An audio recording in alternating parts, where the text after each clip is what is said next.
सत्संग होगा, कल आखिरी दिन हो जाएगा। और मैं आप लोगों को 48 रामायणी तक बता चुका हूँ, जिसमें कल मैं बताया था आप लोगों को कि सदगुरु कबीर साहब उन लोगों से जाकर, यानी उन मुसलमान लोगों के फकीरों से जो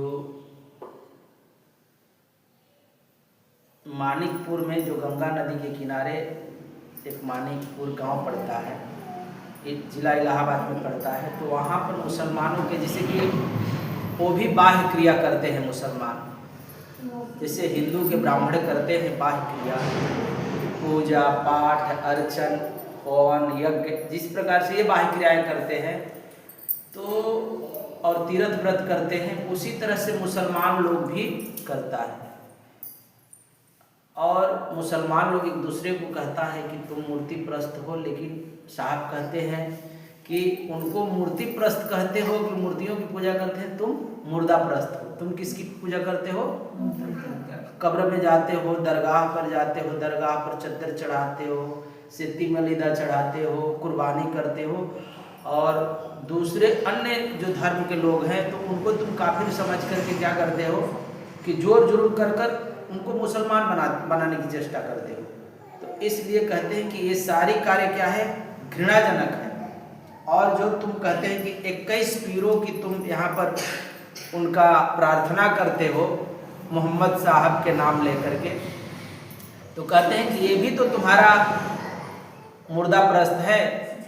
क्या तुम्हारा जो पीर पैगंबर है इस कब्र में तो पड़ा नहीं है, न बैठा है वहाँ और ना ही सोया हुआ है, वो तो मुर्दा है। इसलिए मूर्ति पूजा कहीं श्रेष्ठ है इन मुर्दा पूजों से। यह बातें करते हैं और उनकी फटकार लगाते हैं, और इसलिए साहब उनको सुझाव देते हैं कि सभी से क्या करना चाहिए? मैत्री भाव रखना चाहिए।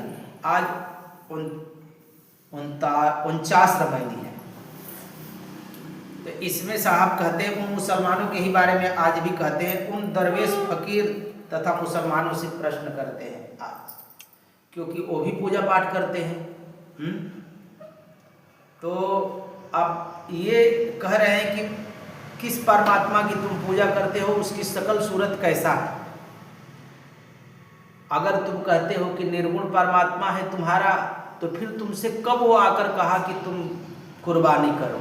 इस तरह का वो प्रश्न करते हैं इस रामायणी में दरवेश मुसलमानों से। सदगुरु कबीर कहते हैं कि दर की बात कहो दरवेशा, बादशाह है कौने भेसा, कहाँ कुछ कहाँ करहूं मुकामा, मैं तुम्हें पूछूं मुसलमाना। लाल दर्ज की ताना बाना, कौन सूरती को करत सलामा, काजी काज करहूं तुम कैसा, घर घर जबह करावहूं भैंसा। करी मुर्गी किन फुरमाया, किसके कहे तुम छुरी चलाया। दर्द न जानो हूँ पीर कहाँ हूँ, बैठा पड़ी पड़ी जग भरमावहूं। कहे कबीर एक सैयद कहावे, आप सरीका जग कब लावे। आगे कहते हैं दिन को रोजा रहतु है, रात हनतु है गाय, यह खून वह बंदगी, कैसे खुशी खुदाए। दर मतलब होता है कि पता, स्थान पूछते हैं। दर मतलब स्थान, दरवेश मतलब मुसलमानों में जो फकीर होते हैं। बादशाह मतलब खुदा, कुछ मतलब यात्रा मुकाम मतलब स्थान, और दरज मतलब कहते हैं कि पीला या लाल। नाना, नाना मतलब विचित्र बहुरूप, और जबह मतलब हलाल यानी काटना। सुरती मतलब स्वरूप, बैता मतलब उर्दू में कविता शायरी। फरमाया मतलब आदेश दिया, सैयद मतलब मुसलमान। इस तरह से सदगुरु कबीर साहब कहते हैं कि इस रामायणी में कि दरवेश फकीर तथा मुसलमानों से प्रश्न करते हैं कि आए दरवेश फकीरों और मुसलमानों, आप लोग अपने अल्लाह ताला खुदा की बात कहो, अर्थात उसका पता बताओ कि वह कहाँ रहता है, उस खुदा का कौन सा भेष है, अर्थात वह किस केंद्र में रहता है, वह कहाँ यात्रा करता है तथा वह कहाँ मुकाम करता है, अर्थात उसका पड़ाव कहाँ पड़ाव डालता है, उसकी कौन सी सूरती अर्थात शक्ल स्वरूप आप लोग देखकर बार बार सलाम करते हो। ये प्रश्न करते हैं कि आखिर तुम किसकी करते हो और कहाँ रहता है, किस मुकाम में रहता है तो कहाँ से कहाँ चलकर जाता है, उसका स्थान बताओ। जो कि तुम इतने सब अन्याय की कार्य करते हो, घर घर घुस घुस करके सबको कहते हो कि तुम हे कुर्बानी करो, वो कुर्बानी करो, यहाँ पर चद्दर चढ़ाओ, रेशमी कपड़े चढ़ाने की बात करते, तो वो कहाँ पड़ता है, कहाँ रहता कि नहीं रहता। अब वो प्रश्न करते हैं दरवेश फकीरों से। साहब कहते हैं कि पीर फकीर और मुसलमान लोग खुदा की आज्ञा के बहाने लोगों को अपना मनमाना उपदेश किया करते हैं। कहते हैं कि एक तो इन लोगों को पता नहीं रहता है, लेकिन जो उनके मन में आता है वही उपदेश किया करते हैं। खुदा कभी उनको मिला नहीं, क्योंकि उनके बड़े ही लोगों को नहीं मिला, अदम को ही नहीं मिला, मोहम्मद को ही नहीं मिला, तो इन दरवेश लोगों को कैसे मिला। तो ये मनमाना ही ये चले जा रहा है इन लोगों। इसलिए सदगुरु कबीर साहब उन दरवेश फकीरों से तथा सामान्य मुसलमानों से पूछते हैं कि खुदा तभी आज्ञा दे सकता है जब उसका कोई स्वरूप। आज्ञा तो तभी देगा जब कोई व्यक्ति हो, कोई बोलने वाला हो, कोई बात करने वाला हो। बिना उसके तो कोई आदेश दे नहीं सकता है। यदि स्वरूप है तो कहिए उसका क्या स्वरूप है, वह कहाँ से चलकर कहाँ मुकाम करता है। यदि स्वरूप नहीं है तो खुदा की आज्ञा कैसी। अगर वो कोई व्यक्ति है ही नहीं तो आज्ञा वो कैसे दे सकता, दे ही नहीं सकता।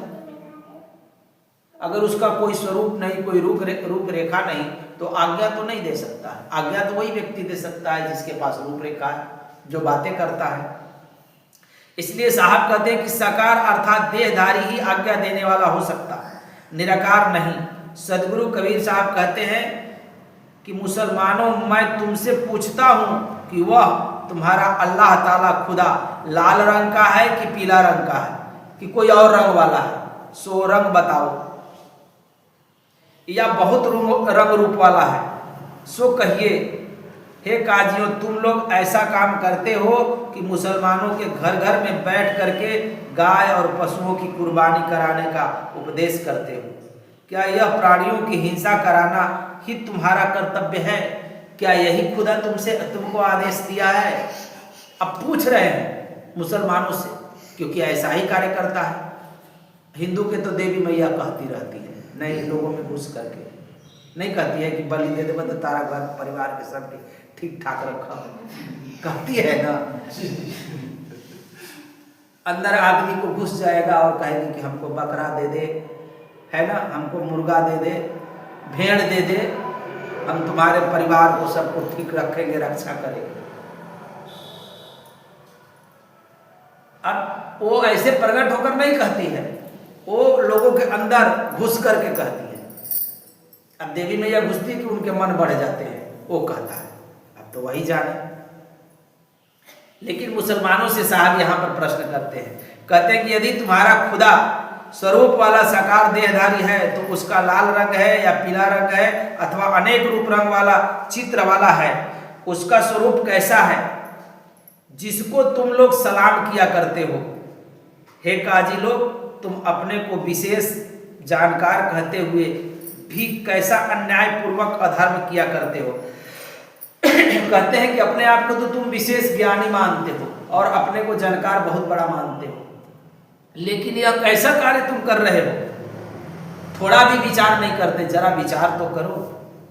तुम लोग मुसलमानों के घर घर जाकर भैंसा, गाय, बकरी, मुर्गी को ज़बह कराने का आदेश जो देते हो, यह तो निर्दयी दुष्ट राक्षसों का काम है। विशेष ज्ञानी विवेकशील धर्मात्माओं का नहीं। और दूसरी बात यह है कि किसी के स्वरूप का आकार रंग भेद जाने बिना सलाम करना भ्रम अज्ञान है।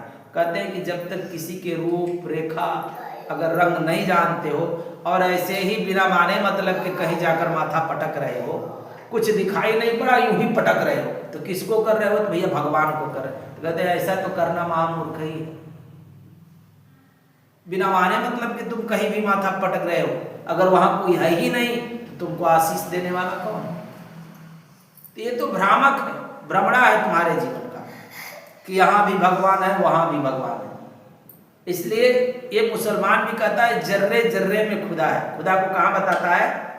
जर्रे जर्रे में। और हिंदू लोग क्या कहता है? कण कण में है खुदा का। भगवान मेरा कहाँ है? कण कण में। अच्छा, भगवान कण कण में है। अगर सभी को अगर कण कण में मालूम पड़ रहा है भगवान, तो अगर तुमको कहीं मलमूत्र विसर्जन करना पड़ता है तो एक मतलब कि भगवान के कपार के ऊपर ही करते हो। सोचने वाली बात है। अगर कड़कड़ में खुदा है, जर्रे जर्रे में, जर्रे जर्रे का मतलब कड़कड़ ही होता है, बात एक ही है, तो तुमको गैया भैंसी बकरी मुर्गी में नहीं दिखा? उनमें नहीं दिखा, इनको कड़कड़ में दिखता है, इनको जर्रे जर्रे दिखता है। भाई हमको तो कड़कड़ में नहीं दिखता है ना जर्रे जर्रे में दिखता है। हाँ, हमको घट घट में दिखता है। जहां सांस ले रहा है लोग, जो प्राणी सांस ले रहा है उसमें हो सकता है, होने की संभावना है, उनमें है, और बहुतों ने उसमें खोजा है, तो घट घट हो सकता है। जो तुम्हारा जर्रे जर्रे है या कड़कड़ है वो तुम्हारी भावनात्मक है, ऐसा तुम्हारे भीतर का भाव है। लेकिन जो घटघट है वो व्यवहार में भी आता है, व्यवहारिकता है। तो हम ऐसा जो मानते हैं कि कड़कड़ में परमात्मा है, तो हो सकता है तुम्हारा भाव है ऐसा, लेकिन कड़कड़ में ढूंढने पर तो नहीं मिलेगा। अगर कड़कड़ कह रहे हो तो फिर तुम्हारे लिए मुसीबत खड़ी है ना? मुसीबत खड़ी, कहां फिर जाओगे तुम? तो इसका मतलब है कि तुम सारी गंदगी उन्हीं के ऊपर फेंकते हो। सोचने वाली बात है। इसलिए जो व्यवहारिकता है उसको हमें संभालना चाहिए। कड़कड़ की बातें मैं नहीं करूंगा। तो साहब उसी तरह से कहते हैं कि ये सब कड़कड़ वाली बातें कि किधर भी तुम मुख कर नमन करते हो, तो ये भ्रामक है, ये भ्रमणा है एक प्रकार की। साहब कहते हैं कि साकार स्वरूप एक देशी होता है, तो वह सबको सलाम को कैसे जान सकता है? यदि यह कहो कि खुदा निराकार तथा सर्वज्ञ और सर्वव्यापी है, तब तो सर्व दिशा तथा सर्व देश में उसकी सलाम है, प्रार्थना आदि हो सकती है। मस्जिद में जाकर के पश्चिम मुख होकर के ही क्यों सलाम करते हो? और वह सर्वव्यापी तथा सर्वज्ञ होने से तुम लोगों के घोर अत्याचार, बलात्कार, कुर्बानी आदि कुकर्मों से कैसे प्रसन्न होगा? कहते हैं कि अगर तुम कहते हो कि और सर्व दिशाओं वाला है, तो कोई मस्जिद में जाकर पश्चिम मुख कर तो करना कोई जरूरी नहीं। और हिंदू भी कहता है कि सर्व दिशाओं में होने वाला है, तो ही यानी पूर्व बगल ही होकर के क्यों, मंदिर में जाकर ही क्यों, वो तो कहीं से हो सकता।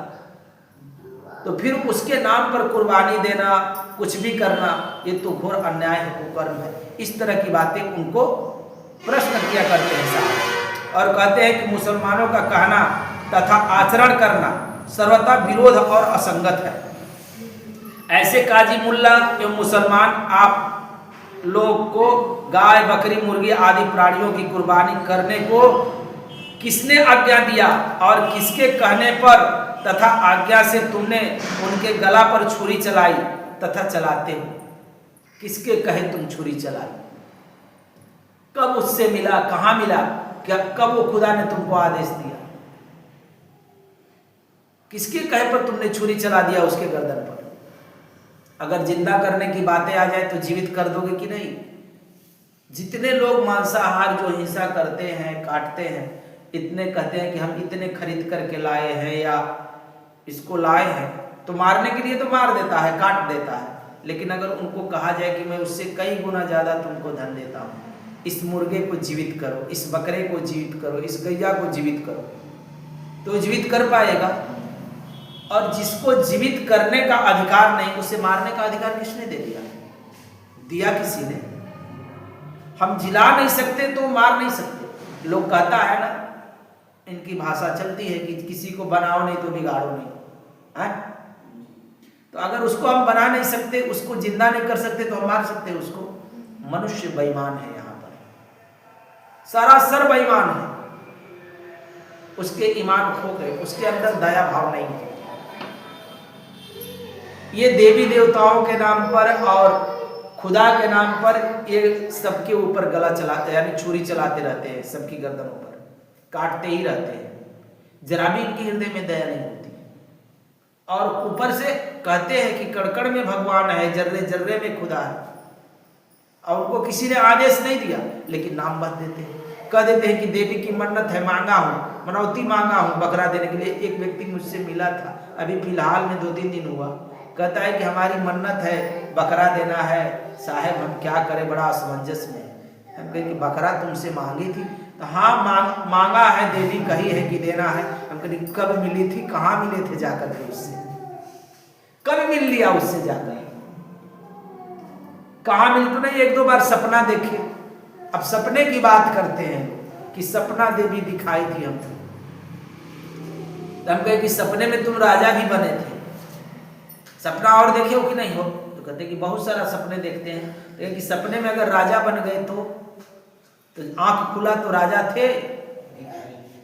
कहते वो तो सपना ना है साहब, तो हमने वो भी सपना है। सीधी सी बात है, तू सपने की बात मानता। तब कहे कि तुम तो हरिश्चंद्र से कम नहीं लग रहे हो। राजा हरिश्चंद्र ही अपने को बेच दिया था सपने को पूर्ति करने के लिए। एक काल माया की प्रकोप है। अपने को बेचे थे ना, काशी शहर में जाकर के घर घर अपने को बेच दिया, अपने पूरे परिवार को बिक्री कर दिया सत्य के एक कारण।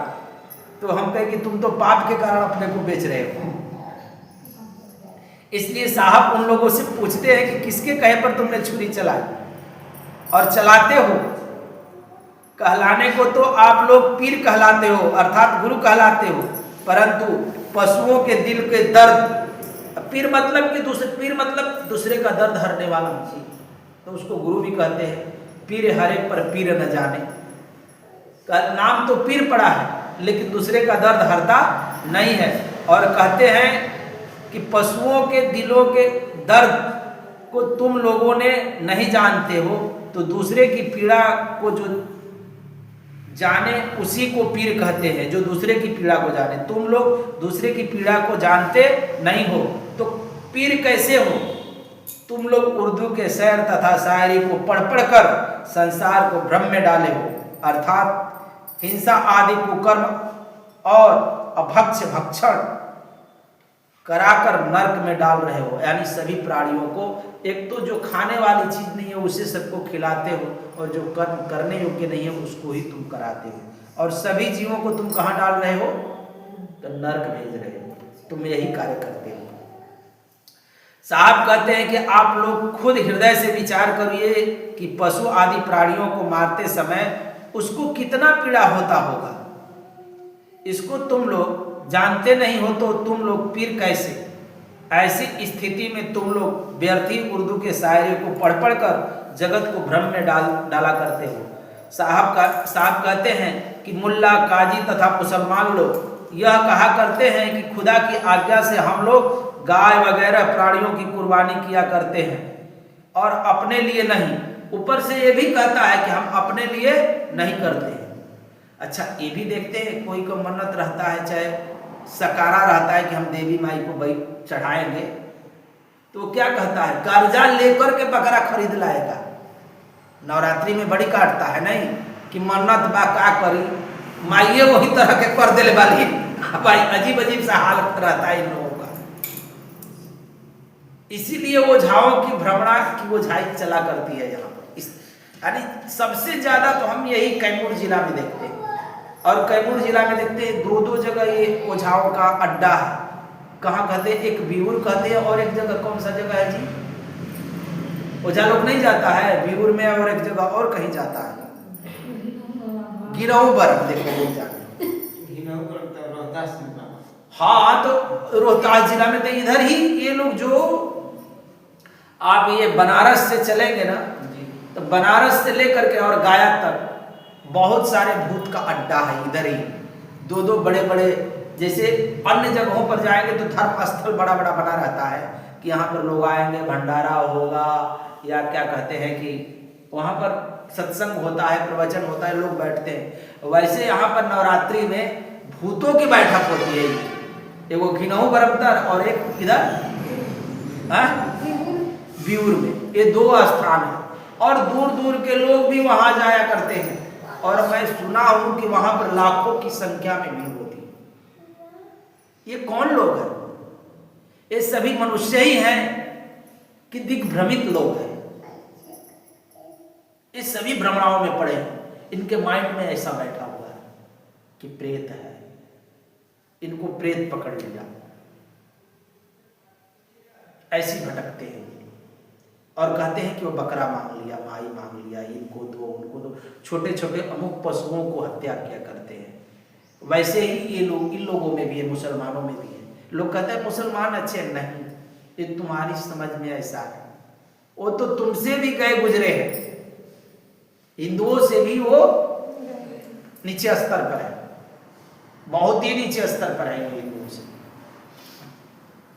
इसलिए साहब कहते हैं कि कुर्बानी किया करते हैं, अपने लिए नहीं, खुदा ने मांगा, खुदा ने कहा। ये अपनी नाम भी नहीं देते हैं, वो किसका नाम देते हैं? खुदा का, परमात्मा का ही दे देते हैं। अच्छा, परमात्मा हो चाहे देवी देवता हो, आप लोग विचार करिएगा, उनको अगर भूख लग जाए तो तुमसे मांगेगा कि चलते हुए रास्ते में ही खा लेगा उठा करके? चलते रास्ते में वो चल रही है गैया, भैंसी, भेड़, बकरी, वहीं पर देवी मैया चाहे देवता चाहे खुदा नहीं, कुर्बानी अपना ले लेगा, उसका प्राण ले लेगा। कि इनसे कहने जाएगा कि तुम मुझे कुर्बानी दो, तुम मुझे बलि दो। साहब एक बार हम आ रहे थे खुदरा से, तो साइकिल से देखे कि यही आपके गांव में जो कल गई है, वहाँ पर एक या दो बकरा रखा था, हम रोड पर से देखे, और उधर हलवा रखा हुआ है, लिया हुआ है। तब इनसे पता नहीं कौन मानता। अब उनको भूख लग जाए तो रास्ते में उठाकर खा लेगा कि तुमसे कहने आएगा? तुमसे नहीं ना कहने आएगा। किसी को भी खा लेगा, मनुष्य को भी खा लेगा, किसी को खा सकता है। जी सर, उसको भूख लग जाए तो ये लोग कहते कि हमसे कहने आता, खुदा के आदेश होता। खुदा का कैसा आदेश?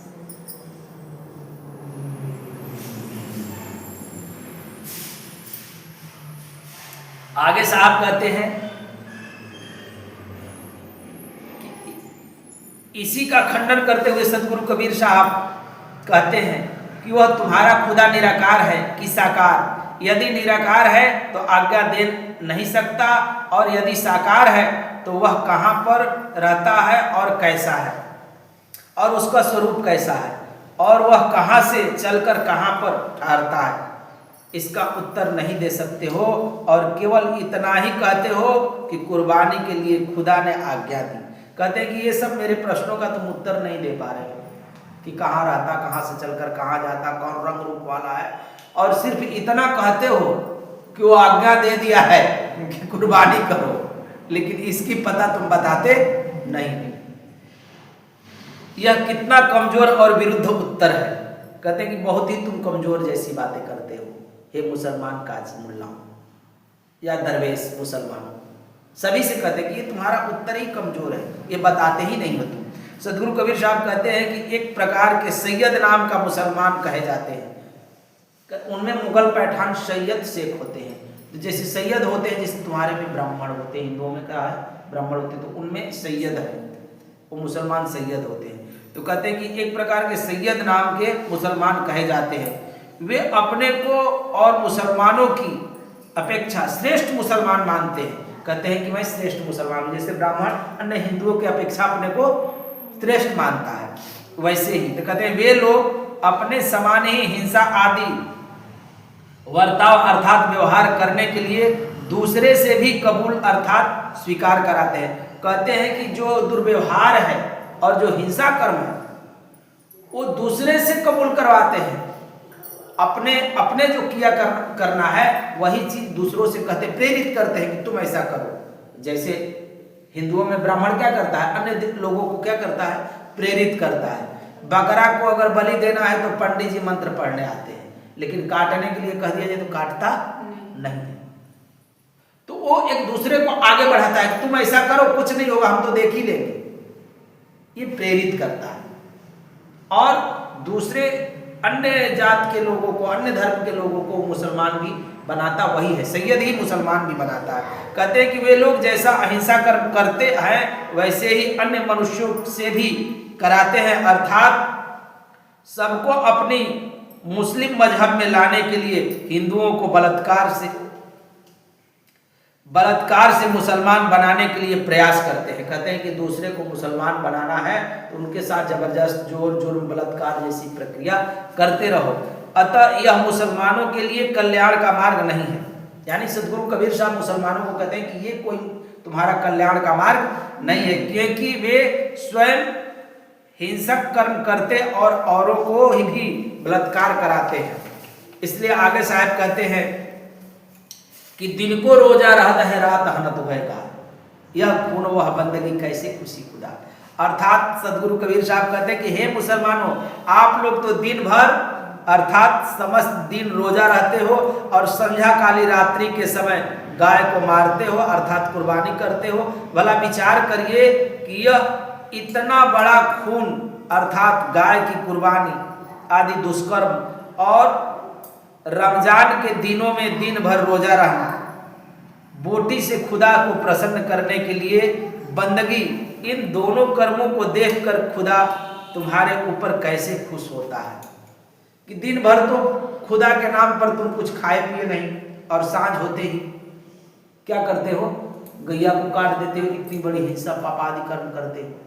और वैसे ही देखो पूरी नवरात्रि बीत गई, 9 दिन तो हम व्रत रखे, तो मैया के लिए व्रत रखे हैं, और 10वां दिन क्या करते हैं, अब देवी को तो बकरा देकर ही विदा करेंगे ना। अब 9 दिन आए थे तो 10वां दिन अपना ये भी काट देते हैं। सेम दोनों ही वैसे हैं, उनमें कुछ दुविधा नहीं, लेकिन इन मुसलमानों से हिंदू फिर भी ठीक है। सदगुरु कबीर साहब ये बातें कहते हैं। और बताओ कि कैसे मैया खुश हो सकती है और कैसे खुदा खुश होता है। दोनों तो खुदा नहीं खुश हो सकता, ना इधर माँ भी खुश नहीं हो सकती। आप सोच सकते हैं कि सभी छोटे छोटे जितने भी जीव हैं, अगर वो जगत जननी है, हम सोच विचार कर सकते हैं, तो ये अमुक जीवों को भी तो माँ है, वो पूरी सृष्टि की जो माँ है तो वो सभी की माँ हो सकती है। अभी 3-4 बच्चे की जो माँ है और उनका एक बच्चा गूंगा हो जाए या विकलांग हो जाए, तो जो सोझ गोड़ वाला है और जो अच्छा है उससे कहेगी वो माँ ये विकलांग है, इसको काट दे, हम थोड़ा पर प्रसन्न हो जाएंगे, ऐसा कहेगी नहीं ना। तो बकरा भी ना उसकी औलाद है, बकरा भी औलाद है, भेड़ भी औलाद है, गैया भी औलाद, सब उस खुदा का या उस मैया का औलाद है, वो मांग ही नहीं सकती। ये मन गढ़ंत है, मन माना है, अपने जीव के स्वाद के लिए नए नए तरीके बनाए हैं ये लोगों ने मांस को भक्षण करने के लिए। ये प्रत्यक्ष ही राक्षस लोग हैं, दूसरा कोई और नहीं। इसलिए साहब कहते हैं कि तुम लोग दिन को रोजा रहते हो और रात को अन्य गायों को काट लेते हो, यानी गाय जैसी जीव पशुओं को काटते हो, वगैरह प्राणियों की कुर्बानी करने आज्ञा देता है, और हिंदुओं को जोर जुर्म अर्थात बलात्कार से मुसलमान बनाने का आदेश देता है। तो ऐसा विषम दृष्टि वाला रहमान तथा खुदा नहीं हो सकता। कहते हैं कि इस प्रकार से जो अगर आदेश करता है तो वह कोई खुदा नहीं हो सकता, वो तो शैतान होगा, है ना। अगर कोई माई अगर कहती है कि हिंसा कर्म करो, बकरा काटो, तो हम तो कहते हैं कि वो मैया नहीं हो सकती, डाइन हो सकती है। सही बात है ना, कोई डाइन वाइन हो सकता है, माई कैसे मानेगी? संभव है? संभव तो नहीं। अब उसका माई का नाम देना ही गुनाह, माँ तो कहीं कहा ही नहीं जा सकता। इसलिए साहब कहते हैं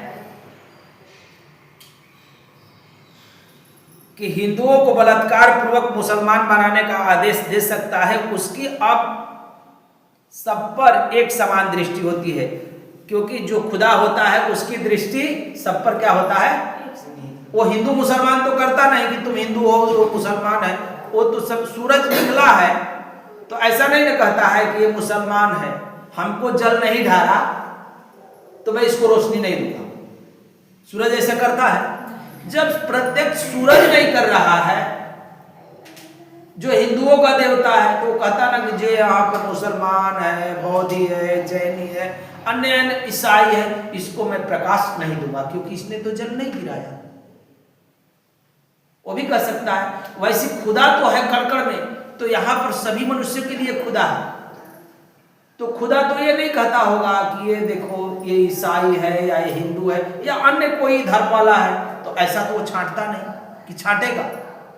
इसलिए इनकी जो बातें हैं सारी गलत के गलत है, भ्रामक है, भ्रमणा में यानी मनुष्यों को फंसाया हुआ लोग है, खुद भ्रम में फंसा है और औरों को भी फंसाते रहता है। इसलिए साहब कहते हैं कि उसके दृष्टि में सब लोग एकमात्र मानव है, ज्ञान की दृष्टि से सब चेतन आत्मस्वरूप है। यहाँ पर कोई हिंदू मुसलमान बौद्धि जैनी नहीं है, खुदा के दृष्टि में सभी मानव है और सभी में चेतन आत्मा है। सदगुरु कबीर साहब के बारे में बहुत सारे लोग उल्टे सीधे भी बात किए हैं, तो सदगुरु कबीर साहब पर लेख भी लिखे हैं कतिपय हिंदी के लेखकों ने। तो कहते हैं कि कुछ अंड संड व्यर्थ की लीक मारते हैं, जैसे कि किसी ने लिखा है कि कबीर मुसलमान थे और इस्लाम धर्म की अपेक्षा नहीं किया करते थे और हिंदू धर्म तथा इसके मान्य ऋषि मुनि और ब्राह्मणों पर उन्होंने बहुत बड़ा कटाक्ष किया है। ऐसा लोगों का कहना है कि ये मुसलमान थे, मुसलमानों पर कभी कोई कटाक्ष नहीं किया, लेकिन ऐसी बात नहीं है। कबीर साहब ने मुसलमानों को उतना ही फटकारा है जितना हिंदुओं को फटकारा। मुसलमानों को भी कहा है कि कंकड़ पत्थर जोड़ के मस्जिद लिया बनाए, तापर मुलना बाग दे, बहरा हुआ खुदा है। क्या वो खुदा बहरा हो गया जो तुमकी सुबह में ही 4 बजे भोर में उठ करके माइक में बोला करते हो अल्लाह अकबर, वो बहरा है? कहते कि छुट्टी के पगर निपुर बाजे सो भी साहब सुनता है। तुम जो एक एक ईंटे को जोड़ करके मस्जिद बनाए हो, अपनी मीनार ऊंचे बनाकर रखे हो और उस पर अजान करते हो, तो खुदा क्या बहरा है कि जो उसको सुनाई नहीं पड़ता, इतनी तेज आवाज करते हो? वो तो चूटी के पैर में जो घुंघरू बजता है ना, उसकी जो चाल होती है ना, वह भी वो सुन रहा है।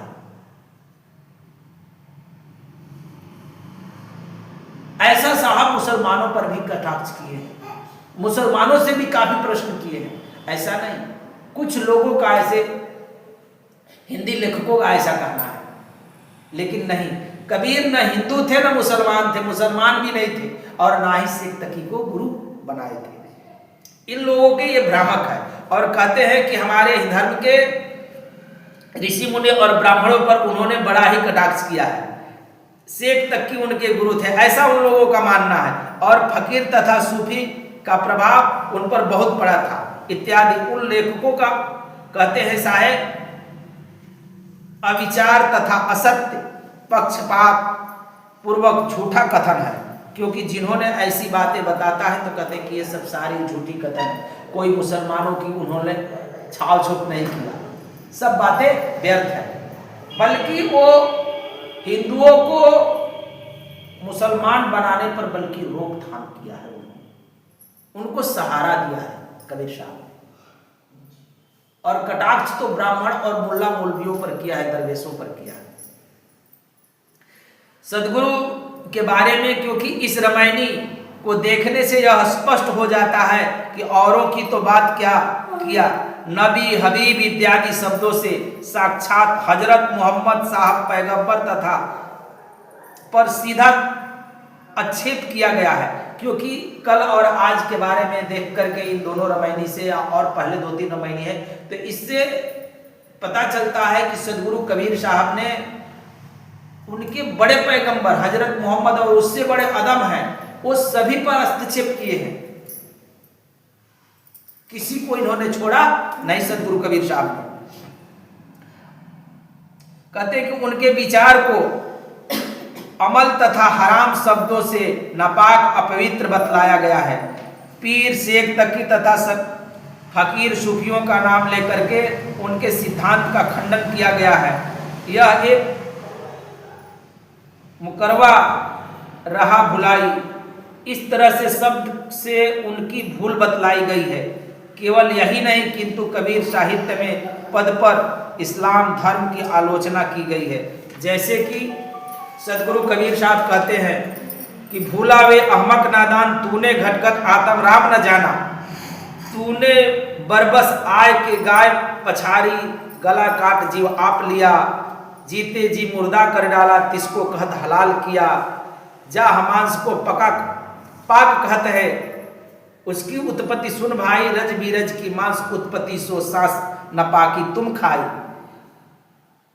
अपनी देखी कहत नहीं अहमक कहत हमारे बड़न किया, उसने उसकी खून तुम्हारी गर्दन जिन पर उपदेश दिया। साहब इस तरह से उन पर प्रहार करते हैं। कहते हैं कि इन शब्दों से यह स्पष्ट हो जाता है कि सदगुरु कबीर ने न तो शेख तकी को गुरु बनाया था और न ही उन पर सूफी फकीरों का प्रभाव पड़ा था, और वे मुसलमान नहीं थे। वह स्वयं सत्य सिद्ध सर्वदा काल से विदेह जीवन मुक्त आत्मा थे, और स्वयं वह अपने सत्य सिद्धांत संकल्प मात्र से बालक रूप धारण कर प्रकट हुए थे, और जो पूर्व जन्म का उनका भक्त कुलपति नाम का ब्राह्मण था, वही काशी जी में जुलाहा नीरू नाम से जन्मा था। उसका उद्धार करने के लिए तथा हिंदू धर्म की रक्षा के लिए ही वे उसको बालक रूप में मिले थे। जैसे विष्णु कृष्ण के रूप में नंद बाबा अहिर के घर रहे और उन्हीं का पेशा कर्म किया, उसी प्रकार सदगुरु कबीर साहब ने नीरू जुलाहा के घर रहे। महान पुरुषों के दिव्य गुण कर्तव्य देखना चाहिए, जाति वर्ण नहीं देखना चाहिए। इसलिए सदगुरु कबीर साहब न हिंदू थे ना मुसलमान थे। प्रेम से बोलिए सदगुरुदेव की, सदगुरु कबीर साहेब की, आए हुए संत भक्तों की, गुरु गोविंद की साहेब। अभी आप लोग एक भजन गा लीजिए और फिर उसके बाद में आप लोगों को कुछ काम भी है तो वो भी करना है।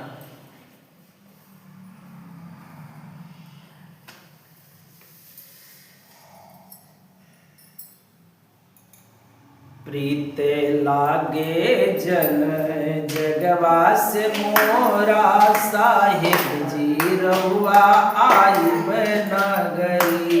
प्रीत लागे जन जगवा से मोरा, साहिब जी रहुआ आई नगरी हो, रहुआ आई नगरी हो, रहुआ आई नगरी, आई नगरी हो, रहुआ आई नगरी हो, रहुआ आई नगरी हो, रहुआ आई नगरी हो, रहुआ आई नगरी, आई नगरी हो, रहुआ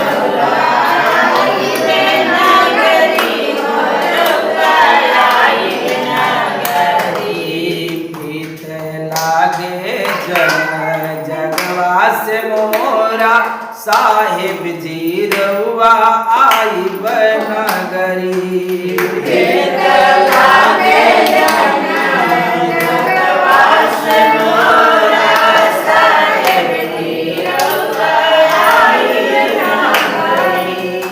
इसमें एक भक्त रहता है और जब अपने भगवान से अपने गुरु से अलग होता है तो अपने उस गुरु से आखिरी समय में वो बार बार आग्रह कर रहा है कि आप जरूर मेरे यहाँ आते रहिएगा, क्योंकि कहीं मैं संसार में फंस न जाऊं, ताकि इसलिए बार बार आते रहेंगे तो हमें सदा याद रहेगा कि क्योंकि इस संसार की मोह माया में मैं कहीं फंस न जाऊं, इस संसार के मोह माया में फंस करके कहीं संसार में मैं बह न जाओ। इसलिए सदा वो आग्रह कर रहा है कि प्रीत लागे जन जगवा से मोरा, साहिब जी रउआ आई बनगरी। प्रीत लागे जन जगवा से मोरा, साहिब जी रउआ आई बनगरी। जन्म जन्म से हम भटकत रहली, जन्म जन्म से हम भटकत रहली। रउरे कृपा से अब नरतन पवली। रउरे कृपा से अब नरतन पवली। जन्म जन्म से हम भटकत रहली, जन्म जन्म से हम भटकत रहली। रउरे कृपा से अब नरतन पवली। रउरे कृपा से अब नरतन पवली। अब की जाइब हम आपन बखरी है, साहिब आइब नगरी। अब की जाइब हम आपन बखरी है, साहिब आइब वो आगरा में कह रहा है कि हम जन्म जन्म से ना जाने कई जन्मों से मैं भटक रहा था, लेकिन आप ही की कृपा हुआ कि मुझे ये मनुष्य जीवन मिला। वो आग्रह करते हुए कह रहा है, और अब की बार मेरी इरादा है कि मैं उस परम धाम को वापस अपने निज घर लौट जाऊंगा। ऐसा मेरी उम्मीद है, आशा है मेरी आपसे, इसलिए आप सदा आते रहिएगा। इसलिए कह रहा है जन्म जन्म से हम भटकत रहली, जन्म जन्म से हम भटकत रहली। रउरे कृपा से अब नरतन पवली। रउरे कृपा से अब नरतन अब की जाइब हम आपन बखरी है, साहिब आइब नगरी। अब की जाइब हम आपन बखरी है, साहिब आइब नगरी। हे साहिब आइब नगरी, हे साहिब आइब नगरी। हे साहिब आइब नगरी, हे साहिब आइब नगरी। प्रीत लागे जना जगवा से मोरा, साहिब जी रउआ आइब नगरी। प्रीत लागे जन जगवा से मोरा, साहिब जी रउआ आइब नगरी। प्रीत लागे जन जगवा से मोरा, साहिब जी रउआ आइब नगरी। प्रीत लागे जन जगवा से मोरा, साहिब जी रउआ आइब नगरी। और वह भक्त क्या कह रहा है अपने गुरुदेव से कि काम क्रोध लोभ मोह का यद अब करिहा। काम क्रोध लोभ मोह का यद अब करिहा। मोर अभिमान के तू पल पल तोरिहा। मोर अभिमान के तू पल पल तोरिहा। काम क्रोध लोभ मोह का यद अब करिहा। काम क्रोध लोभ मोह मोर अभिमान के तू पल पल तोरिहा। मोर अभिमान के तू पल पल तोरिहा। सारा जग से नाता अब हमारो बिसरी है, साहिब आइब नगरी। सारा जग से नाता अब हमारो बिसरी है,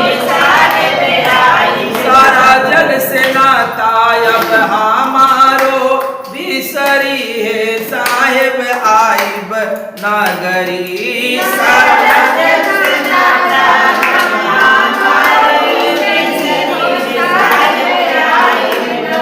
कह रहा है कि काम, क्रोध, लोभ, मोह, मेरे ये सारे चीजों को आप कैद कर कर रखिएगा प्रभु, ताकि मेरे अंदर दोबारा आने न पाए। इसलिए मैं आग्रह कर रहा हूं कि आप सदा आते रहिएगा और मेरे अंदर जो पल पल, क्योंकि आदमी के अंदर देखते हैं थोड़ा भी कुछ होता है तो उसको अहंकार भर जाता है। आम व्यक्तियों की क्या कहा जाए, जो साधक है, जो गुरु भक्त है, जो संत है, महात्मा है, उनके भी अंदर अभिमान क्या होता है, जग जाता है। लेकिन वो जो भक्त होता है, जो गुरु के शिष्य होता है, वो सदा आग्रह कर रहा है कि अगर मेरे अंदर कभी अभिमान भी आ जाए तो आप तुरंत ही तोड़ देना। लेकिन आप तो कहेंगे कि मेरी अभिमान तो बढ़ते रहना चाहिए, है कि नहीं। आपका अभिमान को कोई तड़ने की कोशिश करे तो तुरंत दिल से छू जाएगा, फिर आप ही टूट जाएंगे, अभिमान क्या तोड़ा जाएगा। तो इसलिए वो वैसे विवेकी होगा, इसलिए वो कह रहा था, और कह रहा था कि हे प्रभु आप जरूर आते रहिएगा, क्योंकि मैं आपके इंतजार में सारे जगत को भी परित्याग कर दिया। मुझे इस संसार से कुछ लेना देना नहीं, अगर लेना देना है तो सिर्फ आपसे। इसलिए कह रहा है कि काम, क्रोध, लोभ, मोह का यद अब करी हर। काम, क्रोध, लोभ, मोह का यद अब करी हर। अभिमान के तू पल पल तोरी हा, मोर अभिमान के तू पल पल तोरी। सारा जग से नाता अब हमारो बिसरी है, साहेब आई बनगरी। सारा जग से नाता अब हमारो बिसरी है, साहेब आई बनगरी। प्रीत लागे जाना जगवा से मोरा, साहिब जी रउआ आई बनगरी। प्रीत लागे जाना जगवा से मोरा, साहिब जी रउआ आई बनगरी हो, रउआ आई बनगरी हो, रउआ आई बनगरी।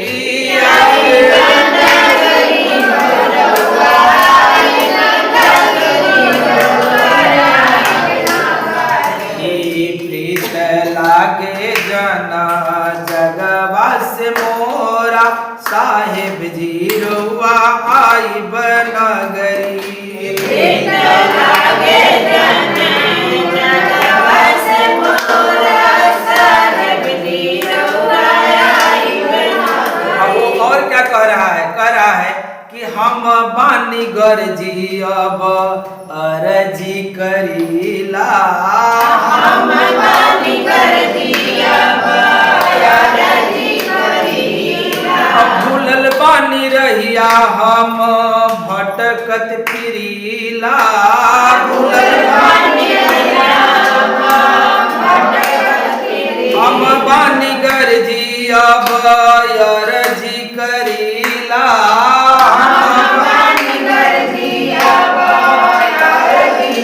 भूलल बानी रहिया हम भटकत फिरीला।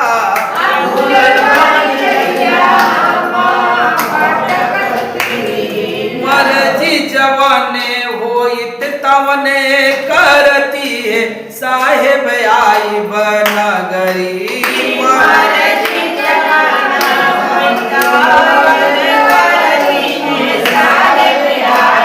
क्या कर रहा है कि हे साहेब ये मेरी गरज है। वो क्या कह रहा है कि ये गरज मेरी है और मेरी गरज पड़ा है, इसलिए मैं आपको बार बार अर्जी कर रहा हूं। आप जरूर आइएगा, कहीं मैं ये भूल भर इस संसार के मोह माया में कहीं भूल भ्रम में न पड़ जाऊं। आप अवश्य ही आइएगा, क्योंकि ये गरज मेरी है, ये आपकी नहीं है। किसकी गरज है? ये मेरी गरज है, इसलिए मैं बार बार सदगुरु को आग्रह कर रहा हूं। और ऊपर भी कहता है कि मर्जी जवाना हुई तवने कर दी, इसलिए कह रहा है कि मर्जी आपकी जैसा करिएगा, लेकिन मेरी तरफ से हमेशा आपकी अर्जी कर रहा हूँ, अर्जी लगा रहा हूँ, क्योंकि मैं आपको आदेश नहीं कर सकता हूँ। क्या?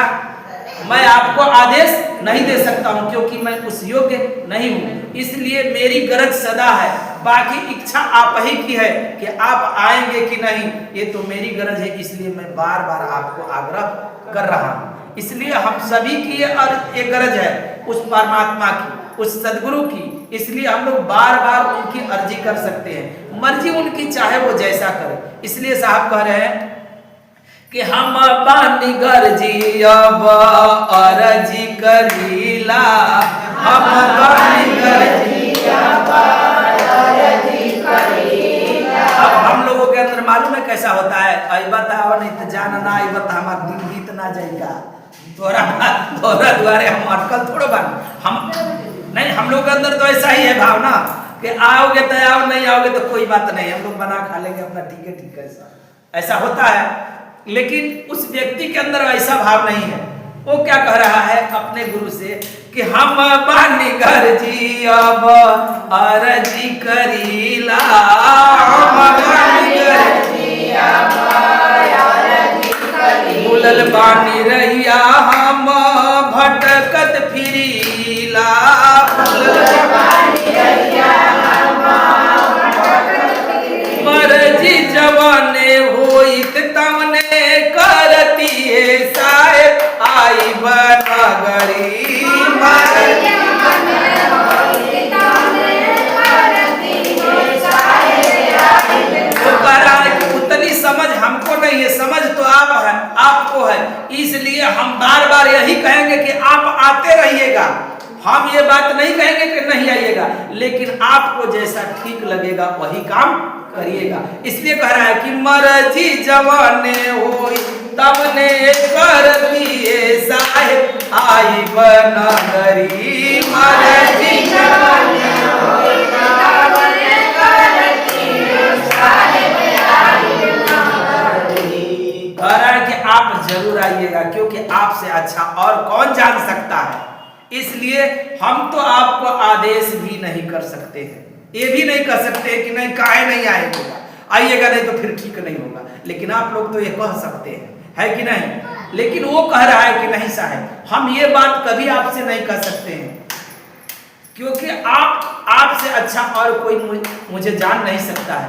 इसलिए मेरी सिर्फ यही है अर्जी कि आप जरूर आइएगा, बाकी सब आप देख लीजिएगा। इसलिए कह रहा कि मर्जी जवाने होई तमने करती है साहेब आई बनगरी, मर्जी जवाने होई तमने करती है साहेब आई बनगरी। प्रीत लागे जन जगवा से मोरा साहेब जी रउआ आई बनगरी,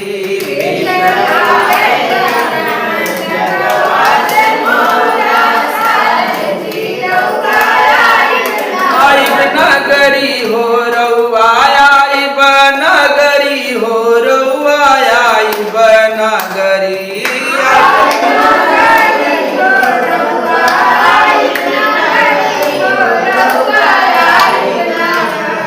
एक प्रीत लागे जना जगवा से मोरा साहेब जी रउआ आई बनगरी, प्रीत लागे जना जगवा से मोरा साहेब जी रउआ आई बनगरी। दासरे सुधीर सदगुरु फकीर भेटइले, दासरे सुधीर सदगुरु फकीर भेटइले, तन मन धन उनके चरण चढ़इले, तन मन धन उनके चरण चढ़इले, दासरे सुधीर सदगुरु फकीर भेटइले, दासरे सुधीर सदगुरु फकीर भेटइले, तन मन धन उनके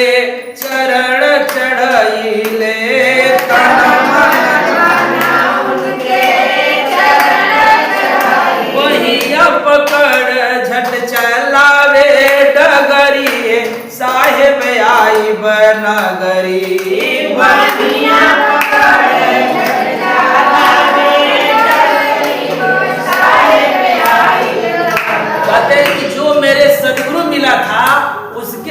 मैं तन मन धन सब न्योछावर कर दिया। क्या कर दिया? तन मन, उसको सब तन मन धन सब समर्पित किया। और कहता है कि जब से वो मिला तो एक ही मिनट में मेरे बाहों को पकड़ करके वो सत्य मुकाम की तरफ मुझे पकड़ कर ले गया।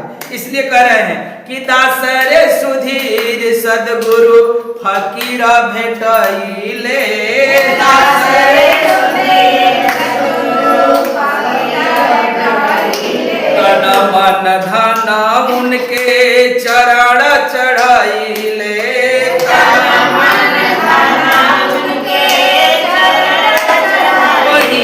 पकड़ झट चलावे डगरी साहेब आई बनगरी, महिया पकड़ झट चलावे डगरी साहेब आई, महिया पकड़ी झट चलावे डगरी हो साहेब आई बनगरी, महिया पकड़े झट चलावे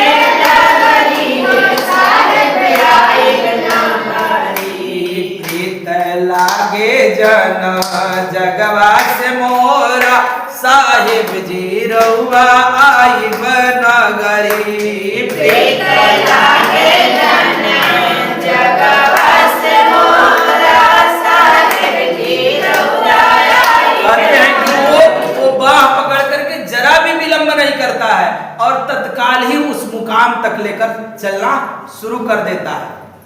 कहते हैं कि तुरंत ही उस मुकाम तक लेकर चला जाता है, इसलिए वो जरा भी विलंब नहीं करता है। इसलिए साहब कहते हैं कि बहिया पकड़ी झट चलावे डगरी हो साहेब आई बनगरी, बहिया पकड़ी झट चलावे डगरी हो साहेब आई बनगरी, प्रीत लागे जना जगवा से मोरा साहिब जी रउआ आई बनगरी, प्रीत लागे जना जगवा से मोरा साहिब जी रउआ आई बनगरी, प्रीत लागे जना जगवा से मोरा साहिब जी रउआ आई बनगरी, प्रीत लागे जना जगवा से मोरा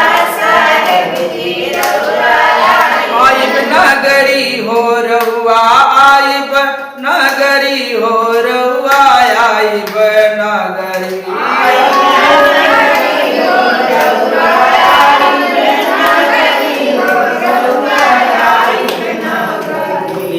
प्रीत लागे जना जगवा से मोरा साहिब जी रउआ आई बनगरी।